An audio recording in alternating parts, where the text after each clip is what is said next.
Halo, brother sister. Perdana nih, kita bahas tokoh penulis cerita silat legendaris, Ko Ping Ho. Ada yang tahu? Ini dia profilnya.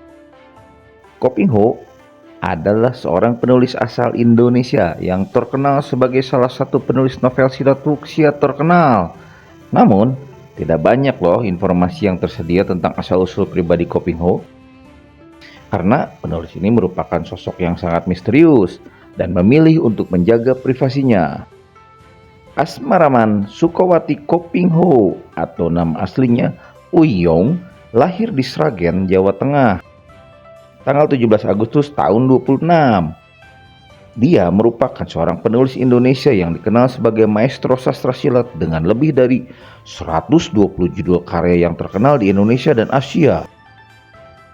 Pada tahun 1959, Ko Ping Ho mendapatkan kesempatan untuk mempublikasikan cerita silat pertamanya yang berjudul Bukek Sien Su di majalah terkenal pelajar. Sejak saat itu, karya-karya Ko Ping Ho terus berkembang dan mendapatkan popularitas di kalangan pembaca Indonesia. Bukek Sien Su adalah karya pertama dalam serial Pendekar Harum yang kemudian menjadi sangat populer di kalangan pembaca cerita silat Indonesia. Setelah kesuksesan ini, Ko Ping Ho terus menulis dan menerbitkan berbagai cerita silat yang mendebarkan dan memikat hati pembacanya. Karya-karyanya banyak diadaptasikan ke dalam bentuk film dan serial TV. Ini nih beberapa dari judul karya yang terkenal. Antaranya 1.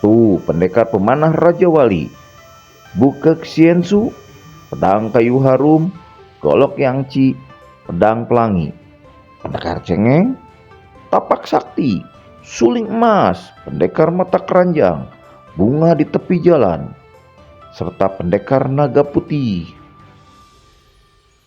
Ko Ping Ho, meskipun sosok yang misterius dan jarang memberikan informasi pribadi, dia kini memiliki berbagai inspirasi yang mendorongnya untuk menulis novel silat yang sangat populer.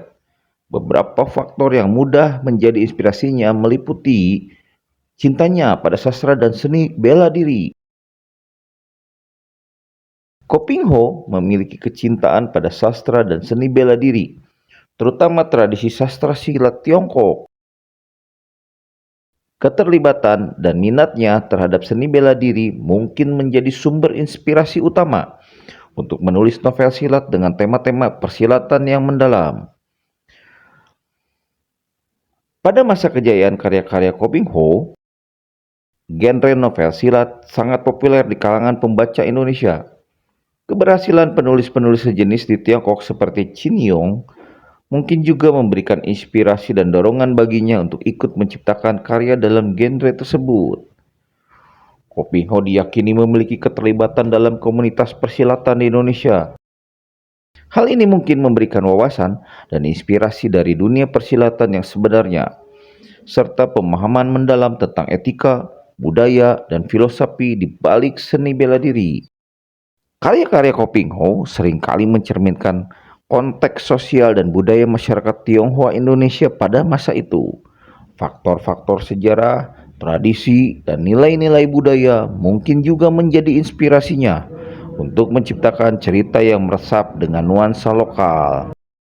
Seperti banyak penulis, dorongan kreatif dan keinginan untuk mengekspresikan imajinasi melalui karya sastra dapat menjadi sumber inspirasi bagi Ko Ping Ho. Proses menulis mungkin memberinya ruang untuk mewujudkan ide-ide dan visinya. Cerita silat Ko Ping Ho itu memberikan pondasi bagi jalan pemikiran, orientasi, dan moralitas kaum intelektual Indonesia. Nah, ini salah satu penggemarnya adalah Wali Kota Surabaya, Tri Risma Harini, yang semasa remajanya banyak menghabiskan waktu dengan membaca cerita silat Ko Ping Ho. Hal ini diungkapkan Risma pada rubrik Pesona Harian Kompas, Minggu 8 Desember 2013. Kenapa senang berimajinasi? Mungkin karena saya senang membaca komik. Ko Ping Ho itu kan imajinatif sekali. Mulai dari bau pohon cemara saja ditulisnya gimana gitu. Membuat saya berimajinasi jauh. Cerita Risma. Selain itu, pameran yang digagas meskipun informasi tentang pendidikannya terbatas, kecintaannya pada seni bela diri dan budaya Tionghoa menjadi tema utama yang menginspirasi sepanjang hidupnya. Novel-novelnya menjadi sangat populer di kalangan pembaca dari berbagai lapisan masyarakat, membuatnya menjadi salah satu penulis terkemuka di Indonesia.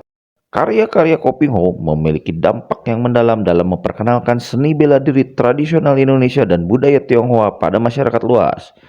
Bahasa sederhana namun penuh dengan warna dalam menulisnya, membuat karya-karyanya mudah diakses oleh pembaca dari segala usia. Meskipun Kopingho meninggal pada 22 Juli 94, warisannya tetap hidup. Melalui novel-novelnya yang terus dibaca oleh generasi baru, ia dianggap sebagai salah satu penulis silat paling berpengaruh dalam sejarah Indonesia.